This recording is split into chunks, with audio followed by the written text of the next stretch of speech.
Hi guys, Josh here, and today Marvelous did their Game Showcase 2023, a 30-minute presentation during which they revealed quite a few games, and I still can't believe it. We got not one, not two, not three, but four new farming games that were just announced. I was so excited during the announcement, I just couldn't believe it. That was a few hours ago, and I barely can't calm down right now. It's just too exciting. But anyway, I just wanted to make a quick video to discuss what we know so far about these four games and my first impressions and my thoughts. So let's just talk about these four games one by one. They first showed a Story of Seasons game. There's no name for this one yet. They teased it with some footage showing nature and some animals. And the first thing I noticed was that most of the animal models were the ones from Pioneers of Olive Town, with only the sheep having a brand new model. The game looked very colorful. It actually kind of reminded me of Harvest Moon Winds of Antos, but in a better version. Maybe it's just because of the cell shading and because everything is colorful. And it also gave me the impression that it was going to be maybe a little bit more open world. Maybe it's just because the footage that they showed us, it was in like plains. So it was like a big field. But anyway, it looked pretty good. And here's what they said about the game. They said that this game would preserve all of the cherished elements of the series, so it probably won't stray too far from the classic gameplay. But they also said that they would be putting a lot of extra effort into the visual presentation of the farm and the natural environments. The trailer shows all four seasons and some of the weather effects like a snowstorm and some rain, and I have to say the seasons do look a lot more distinct than in Pioneers of Olive Town, which didn't look too different in autumn and there was barely any snow in winter. So I really like how the seasons look so far in this game, and even though for me gameplay is more important than graphics, I feel like in games like Story of Seasons, beautiful environments and the way the seasons change really can make or break the game, especially since you spend so much time on your farm and in the same areas. If they manage to make the atmosphere maybe similar to how it is in Story of Seasons: A Wonderful Life remake, but with a slightly bigger world, I think that would be a perfect combination. But that's pretty much all we know about this game so far. Let me know in the comments what you would like to see. For me, I hope they learned from the mistakes that were made with Olive Town,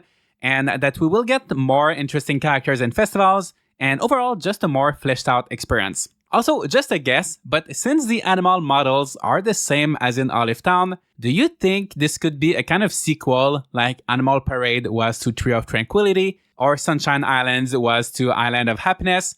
A similar universe and features, but in an improved way? Let me know if you'd be interested in something like that. The second Story of Seasons game that was announced was only shown through a few illustrations, and the theme of the game is a Story of Seasons you can play with everyone. With this one, they want to bring the series in a direction they never went before, and instead of focusing on creating your own path, the focus will be on playing with your friends. They have not announced any platforms or anything, and that's the same for all of the games announced today. We don't know if we'll also be able to play in single player if we want to, but I will say I'm very happy to see that they're at least trying something new, because they've been playing it safe recently with the series. And I think that this project is pretty exciting. Even more exciting, if you look at their illustrations, you can see on one of them a farmer that looks very similar to the one in Tree of Tranquility with the green outfit, and then one with the red outfit from Animal Parade. Those two games were the only ones in the series where the character designer was not Igusa Matsuyama. It was Mika Nunokawa. Do you think Mika is making a comeback for this game? I know Tree of Tranquility and Animal Parade especially are a lot of people's favorite entries, and I would love to see their art style in a new game. Or maybe it's just that we'll be able to wear outfits from all previous games in the series.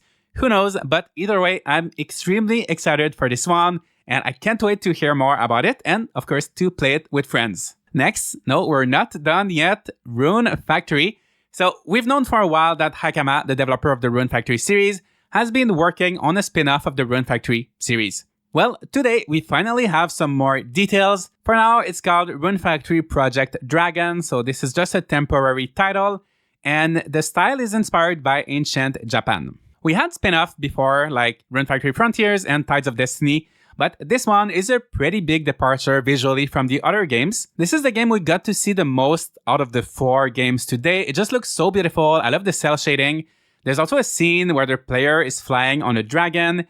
You see tons of islands that I guess you can explore, maybe like how you could explore the ocean in Rune Factory Tides of Destiny. Also, the combat looks so quick and smooth and satisfying, and I can't wait to see how different it's gonna play from the other Rune Factory games. To be honest, I feel like Rune Factory 3, 4, 5 have all been feeling pretty similar in terms of gameplay. Like, we've been seeing the same weapons, crafting recipes, and spells over and over again. So I'm really looking forward to a fresh experience with Project Dragon. Also, interestingly, this game is not produced by Yoshifumi Hashimoto, who's been producing all of the other Rune Factory games.